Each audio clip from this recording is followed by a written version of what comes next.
안녕하세요. 이번 주 발표를 받게 된 김경환입니다. 제가 발표할 아티클은 2008년 한국경영정보학회 추가학술대회에서 발표된 부산대학교 김종기 전준하님의 국내 MIS 연구에서 PLS 활용에 관한 메타 분석에 관한 논문입니다. 이번 발표의 순서는 다음과 같습니다. 논문의 목차를 만들어 확인해 보았습니다. 2.2절과 3.1절을 비교해 보시면 제시 항목과 분석 항목이 같다는 것을 알 수 있습니다. 연구의 배경으로 PLS를 활용한 연구에 대하여 기존의 학자들과 선원 연구들에서 PLS의 활용에 제한된 기준들이 있는데 이 기준을 잘 지키지 않는 연구들이 있다고 문제점을 제기하고 있습니다.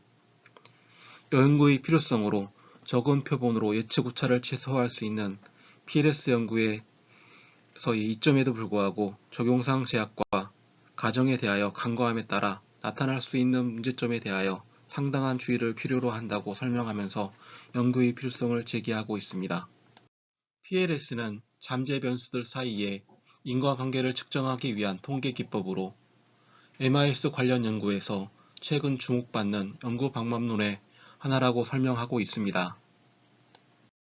컴포넌트 기반 SEM인 부분 최소 자승법 즉 PLS는 기존 공분산 기반 SEM보다 적은 표본으로 예측 오차를 최소화하여 연구 모형을 평가하는 방법으로 근래에 MIS 연구에서 주목받고 있는 연구 방법론 중 하나라고 설명하고 있습니다. 이 연구의 배경과 필요성을 언급하면서 이 연구의 목적을 간접적으로 표현하고 있습니다. 국내 경영정보학 관련 연구에서 PLS를 활용한 연구들이 여러 통계적 쟁점들에 대해 메타 분석을 실시함으로써 PLS 적용상의 문제와 향후 PLS를 이용한 실증 연구에서 참고할 수 있도록 개선 방안과 가이드라인을 제공하자 한다고 연구 목적을 서술하고 있습니다. 분석 대상 연구 논문에서 사용된 연구 방법인 PLS에 대해 이론적 설명을 하는 부분입니다. 전체적으로 보면 PLS에 대한 장점을 설명하고 있습니다. 제 생각으로는 PLS의 이러한 많은 장점에도 불구하고 그 연구들은 이런저런 요건에 못 미치고 있다는 화두를 던지고자 하는 것 같습니다. PLS에 대한 이론적인 자세한 설명을 통해 연구 대상으로 하는 PLS 논문에 대한 사전 이해를 도와서 이 연구의 필요성과 방법을 제시하고 있습니다. 학술진흥재단 등재지 목록 중 국내 MIS 관련 연구들을 주요하게 다루고 있는 경영정보학 연구 ISR 정보시스템 연구의 세계 논문지에 게재된 연구들을 대상으로 합니다. 메타 분석을 통해 PLS 적용 시 연구 모형 개발, 자료 점검, 추정 및 검정, 구조 모형 평가 등에 대한 연구 방법론적 문제점들을 메타 분석을 통해 도출 평가함으로써 추후 MIS 연구자들이 실증 분석에 있어서 주의해야 할 문제점과 개선 방안에 대해 논의합니다. 연구 방법으로는 평가 항목에 대해 메타 분석을 수행함에 있어 연구 모형을 개발하고 제시합니다. 변수의 동시성 확인을 위한 횡적 연구, 종적 연구의 표현 여부를 확인합니다. 연구의 전략적 차원에서 접근 방법을 제시합니다. 잠재 변수 측정을 위한 적절하고 충분한 측정 변수의 사용 여부 확인을 합니다. PLS를 활용한 연구를 수행하는 과정에서 반드시 적정 수준 이상의 표본 크기와 표준 오차를 중요시합니다. 표본의 크기는 0.8 이상의 구조 모형의 경료 개수를 가진 모형 또는 합리적 수준에서 큰 표준 오차를 가지고 있을 경우 적당하다고 봅니다. 연구 개념과 측정 변수 사이의 관계성을 형성지표로 구성할 경우 연구자는 반드시 강력한 이론적 배경을 근간으로 하고 다중 측정 항목을 고려해야 합니다. 연구의 방법으로 메타 분석 평가 항목을 제시하였고 연구 모형 개발에 대하여 설명하고 있습니다. 표본의 크기에 대해서 설명하고 있고 연구 개념과 측정 변수에 대해서 설명하고 있습니다. 연구 개념과 측정 변수에 대해서 설명하고 있습니다. 연구의 신뢰성과 타당성을 평가하기 위해 다음 항목을 제시하였습니다.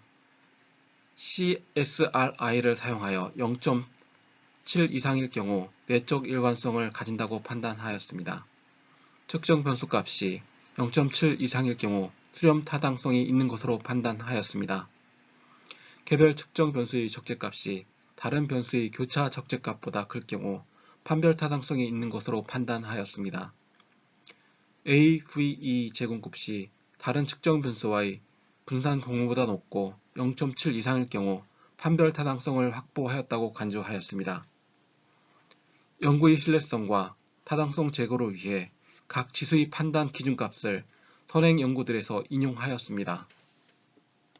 연구의 방법으로 신뢰성과 타당성, 연구 모형의 적합도를 설명하였습니다. 연구의 분석 결과입니다.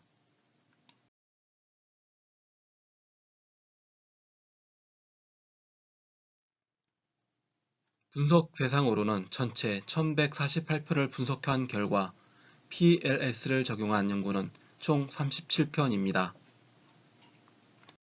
연구 모형 개발에서 연구 모형에 대한 측정 모형 설정 시 평균 7.3개의 잠재 변수를 사용하였고, 잠재 변수를 구성하는 측정 변수는 평균 31.24개를 사용하였습니다. 구성 개념을 측정하기 위해 적절하고 충분한 수의 측정 변수를 사용하였는지에 대한 분석 결과 36편은 연구 개념의 인과관계에 따른 가설을 구조모형으로 표현하고 있으나 한편은 나타내고 있지 않습니다. 표본의 크기를 보면 평균 269.2개의 자료가 활용되었고, 분석 결과 17편만 원자료를 점검한 것으로 나타나는데, 이들 연구에서 원자료에 대한 이상치 및 정규성에 대한 언급보다 설문 응답에 대한 불성실과 회수되지 못한 설문을 채용하지 않았다고만 밝히고 있어 자료 점검의 엄격성이 충분하지 않은 것으로 나타났습니다. 연구 개념과 측정 변수에서 연구 개념인 잠재 변수를 측정하기 위해 사용한 측정 변수의 유형을 분석한 결과 반영지표는 8편을 표기하였고 29편은 미표기하였습니다. 형성지표는 3편은 표기하였고 34편은 미표기하였습니다. 신뢰와 타당성을 보면 29편의 연구에서 CSRI를 통해 신뢰성을 평가하는데, CSRI의 수용 기준이 연구자에 따라 다르게 적용되고 있습니다. 잠재 변수의 정확한 측정 평가를 위해 요인 적재값 및 교차 적재값의 평가를 통해 집중 타당성을 확인 위한 연구는 35편이나 실제 분석 결과 30편으로 나타났습니다. 개별 요인의 적재값에 대해 수용 기준도를 연구자에 따라 다르게 적용하였고 27편만 이 수용 기준을 표기하였습니다. 신뢰성과 타당성을 보면 연구 개념에 대한 판별 타당성을 평가한 연구는 37편 모두입니다. AV 제곱근을 이용한 판별 타당성을 평가한 연구는 32편입니다. 판별 타당성 평가에서 수용 기준을 언급한 연구는 11편이며 이 수용 기준에 대해서도 연구자에 따라 차이를 보입니다.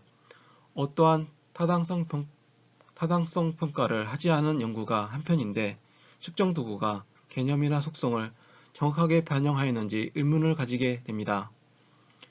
연구 모형의 적합도를 보면 구조 모형을 추정 및 검정을 위해 평가한 내용으로 부트스트랩 기법을 이용한 단일 표본의 복원 횟수가 500회가 적절한 것으로 설명되어지는데, 부트스트랩 기법을 사용하였음을 표기한 연구는 20편에 불과하고 부트스트랩을 이용한 복원 추출 횟수를 표기한 연구는 6편이고 이종 복원 횟수로 적절히 설명되어지는 500개 이상은 3편입니다. 잠재 변수들 사이에서 인과관계의 유의성을 검증하기 위해 t값을 사용한 연구는 전체 37편 모두입니다. 내생 구성 개념에 대한 설명력을 제공하는 R2 값을 제시한 연구는 34편이나 이외 3편은 설명력과 적합 여부에 대한 의구심을 갖게 합니다.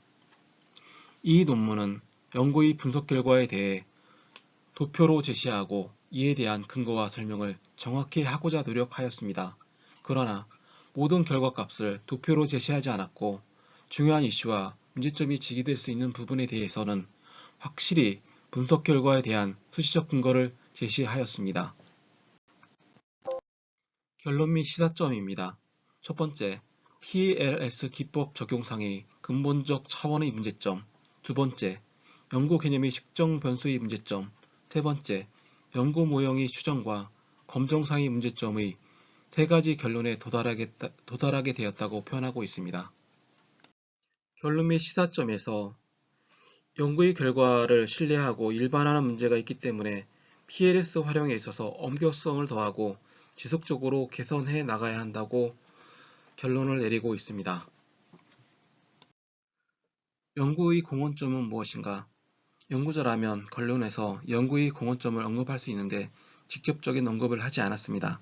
다만 분석 결과의 문제점을 결론에서 제시함으로써 연구의 목적에서 밝힌 PLS 적용상의 문제와 향후 PLS를 이용한 실증 연구에서 참고할 수 있도록 개선 방안 및 가이드를 제공하는 것에 대해서 간접적으로 밝힌 것이라 추정할 수 있습니다. 다음으로 연구의 한계점은 무엇인가?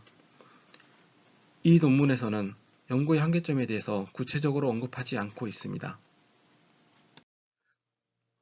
내가 연구자라면 이라는 주제입니다. 본문의 내용을 보면 연구의 목적 또는 연구의 의도에 대해서 초록, 서론, 본론, 분석 결과, 그리고 결론에서도 여러 차례 언급이 되어 있습니다. 너무 많은 반복과 강조가 있는 것 같습니다. 연구 내용에서 언급했던 문제점에 대해서 다시 한번 결론에서 아주 자세히 설명을 하고 있습니다.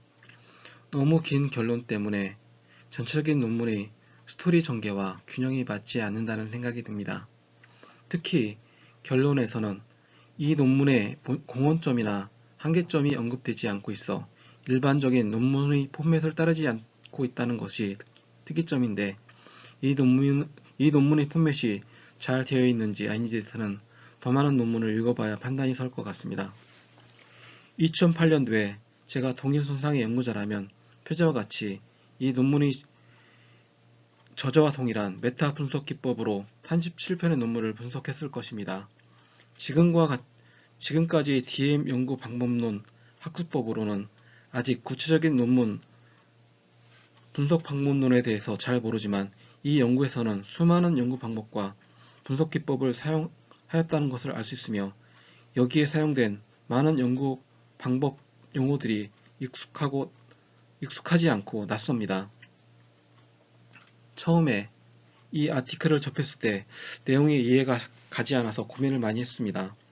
지난 몇 주간 수차례 속독하고 정독하면서 이러한 연구 방법이 있다는 것을 이 논문을 통해 알게 되었습니다. 조금 더 학습을 하면 다른 방식의 방법론에 대해서도 대안을 제시할 수 있는 능력이 생길 것 같다는 생각이 듭니다. 이상입니다. 감사합니다.